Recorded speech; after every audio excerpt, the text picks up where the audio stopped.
പാലക്കാട് 12 സീറ്റുകൾ ഉള്ളതിൽ LDF 6 UDF 5 എന്നിങ്ങനെയാണ് ഇപ്പോൾ സ്ക്രീനിൽ കാണാൻ കഴിയുന്നത്. സംസ്ഥാനത്തിൻ്റെ വിവിധ ഇടങ്ങളിൽ UDFിലെ ആഹ്ലാദ പ്രകടനം ആരംഭിച്ചിരിക്കുന്ന ചിത്രമാണ്.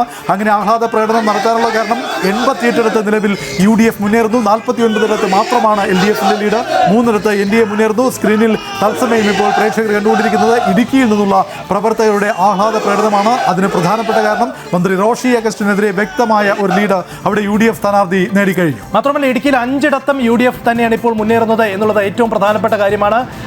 നേരത്തെ സൂചിപ്പിച്ചതുപോലെ ഇടുക്കിയിൽ ആദ്യമായി കൈപ്പത്തി ചിഹ്നത്തിൽ പാർട്ടിക്ക് ഒരു സ്ഥാനാർത്ഥി ലഭിക്കുന്നു. റോയ് കെ പാലൂസ്, അദ്ദേഹം ദീർഘകാലം പരിചയമുള്ള വ്യക്തി കൂടിയാണ്. അദ്ദേഹം കൃത്യമായ ഒരു ലീഡ് നില ഉയർത്തുന്നു.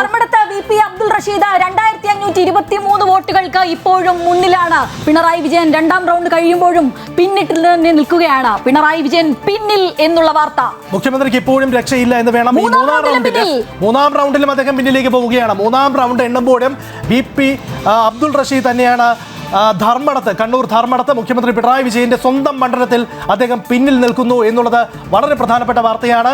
88 UDF, 49 LDF, 3 NDA എന്നുള്ളതാണ്. തിരുവല്ലയിൽ 2824 എന്ന മികച്ച ലീഡ് നിലയിലേക്ക് അനൂപ് ആന്റണി തിരുവല്ലയിൽ മുന്നേറുകയാണ്. ഏറ്റവും പ്രധാനപ്പെട്ട കാര്യം അബ്ദുൾ റഷീദിന്റെ ലീഡ് നില 2077. ബംഗാളിൽ നിന്നുള്ള ഏറ്റവും പ്രധാനപ്പെട്ട വാർത്ത, ബംഗാളിൽ BJPക്ക് NDAക്ക് കേവല ഭൂരിപക്ഷം ലഭിച്ചിരിക്കുന്നു.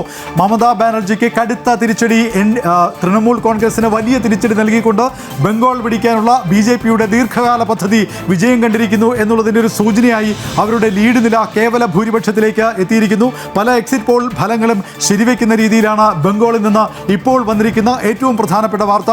NDAയുടെ BJPയുടെ ലീഡ് നില കേവല ഭൂരിപക്ഷ സംഖ്യ മറികടന്നിരിക്കുന്നു എന്നുള്ളതാണ് ബംഗാളിൽ നിന്നുള്ള പ്രധാനപ്പെട്ട വാർത്ത.